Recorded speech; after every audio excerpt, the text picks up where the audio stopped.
सोचिए, एक बहुत बड़ा कूटनीतिक दांव, एक ऐसा दांव जो पाकिस्तान ने पूरी दुनिया में अपनी पहचान बदलने के लिए खेला था।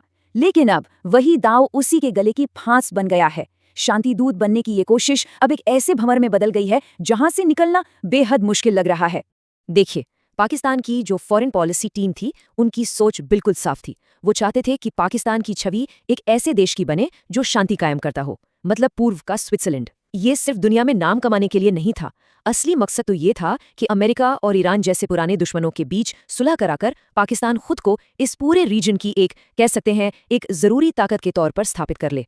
लेकिन फिर सिर्फ 21 घंटों के अंदर इस्लामाबाद में जो ये पूरा मंच सजाया गया था वो बिखर गया। और ये सिर्फ बातचीत का फेल होना नहीं था, नहीं, ये पाकिस्तान के लिए एक बुरे सपने की शुरुआत थी। एक ऐसा सपना जिसके झटके आने वाले कई सालों तक महसूस किए जाएंगे। तो चलिए अब जरा समझते हैं कि ये दाव आखिर इतना बड़ा था क्यों। देखिए, 1979 की ईरानी क्रांति के बाद ये पहली बार हो रहा था। पहली बार कि अमेरिका और ईरान के इतने बड़े अधिकारी आमने सामने बैठकर बात कर रहे थे। और इस ऐतिहासिक मुलाकात की मेजबानी करके पाकिस्तान दुनिया को बस यही दिखाना चाहता था कि देखो, हम कितने भी मुश्किल मसले हों सुलझा सकते हैं।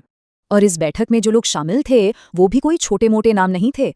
एक तरफ थे अमेरिका के वाइस प्रेसिडेंट जेडी वैंस और जैरेड कुशनर, तो दूसरी तरफ ईरान के फॉरेन मिनिस्टर और पार्लियामेंट के स्पीकर।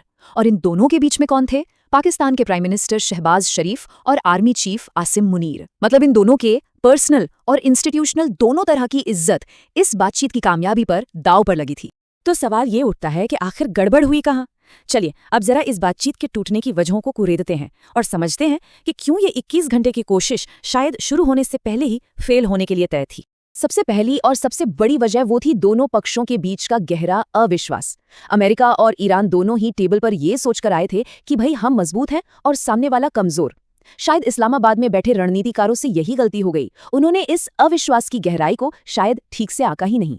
तो नतीजा क्या हुआ? जब दोनों ही पार्टियां खुद को ताकतवर समझ रही थीं, तो बातचीत का अटकना तो तय ही था, है ना? अमेरिका को लग रहा था कि उनका मिलिट्री प्रेशर काम कर रहा है, वहीं ईरान को लग रहा था कि वो जब चाहे पूरे रीजन की इकोनॉमी को ठप कर सकता है। ऐसे में पीछे हटने को कोई तैयार नहीं था और पाकिस्तान वो बीच में फंसा रह गया। और ये वो असली मुद्दा था जिसने इस पूरी डील को डुबो दिया। अमेरिका की एक ही जिद थी, ईरान अपना न्यूक्लियर एनरिचमेंट प्रोग्राम पूरी तरह से, मतलब जीरो कर दे, कोई लेकिन नहीं, कोई अगर नहीं। दूसरी तरफ ईरान के लिए ये मांग सीधे सीधे उसकी संप्रभुता पर हमला था। ये एक ऐसी खाई थी जिसे भरना सच कहूं तो पाकिस्तान के बस की बात थी ही नहीं। तो अब आते हैं असल मुद्दे पर। इस नाकामी का पाकिस्तान पर क्या असर पड़ रहा है? क्योंकि ये सिर्फ एक डिप्लोमैटिक फेलियर नहीं है, नहीं, इसके जो नतीजे हैं वो सीधे सीधे पाकिस्तान की इकोनॉमी, उसकी सेना और पूरे रीजन की स्थिरता पर पड़ रहे हैं। जरा सोचिए वो मंजर, इस्लामाबाद की सड़कों पर जो बड़े बड़े होर्डिंग लगे थे, जो इस ऐतिहासिक मुलाकात का जश्न मना रहे थे, वो अब फाड़े जा रहे हैं। ये सिर्फ एक पीआर कैंपेन का फेल होना नहीं है, ये उस उम्मीद के टूटने का प्रतीक है जिसके लिए पाकिस्तान ने इतना बड़ा जुआ खेला था। और बात सिर्फ होर्डिंग की नहीं है। इसी बातचीत के कामयाब होने के भरोसे पर पाकिस्तान ने अपने 13,000, जी हाँ 13,000 सैनिक और लड़ाकू जेट सऊदी अरब भेजे थे। ये एक बहुत बड़ा मिलिट्री इन्वेस्टमेंट था, इस उम्मीद में कि ये सैनिक शांति कायम करने में मदद करेंगे।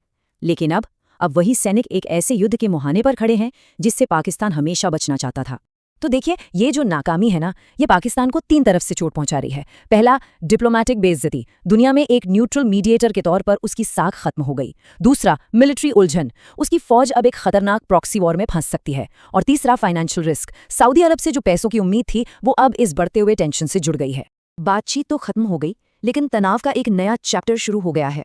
और इस चैप्टर का सेंटर है स्ट्रेट ऑफ हॉर्मुज। ये दुनिया का वो अहम रास्ता है जहां से दुनिया का ज्यादातर तेल गुजरता है। और हाँ, ये पाकिस्तान की अपनी सिक्योरिटी और इकोनॉमी के लिए भी बहुत ही ज्यादा जरूरी है। और जैसे ही बातचीत फेल हुई, अमेरिका की तरफ से स्ट्रेट ऑफ हॉर्मुज की नेवल ब्लॉकेड यानी नौसैनिक नाकाबंदी की बातें शुरू हो गई। अब पाकिस्तान के लिए ये सिर्फ एक धमकी नहीं है, ये एक भयानक खतरा है, एक ऐसा खतरा जो पूरे रीजन को हिलाकर रख सकता है और उसकी इकोनॉमी को डुबो सकता है। हाँ, ये बात भी सही है कि ऐसी नाकाबंदी करना कहना आसान है, करना नहीं। पिछले कुछ टकरावों में भी अमेरिकी जहाज ईरान के तट से मीलों दूर ही रहे हैं। लेकिन यहाँ एक और पेच है, सिर्फ नाकाबंदी का खतरा ही, सिर्फ इसकी धमकी ही तेल की कीमतों और शिपिंग के इंश्योरेंस को आसमान पर पहुंचाने के लिए काफी है। और इसका सीधा असर किस पर पड़ेगा? जाहिर है, पाकिस्तान पर। और अब आती है पाकिस्तान के रणनीतिकारों के लिए सबसे बड़ी मुश्किल, सबसे बड़ी दुविधा।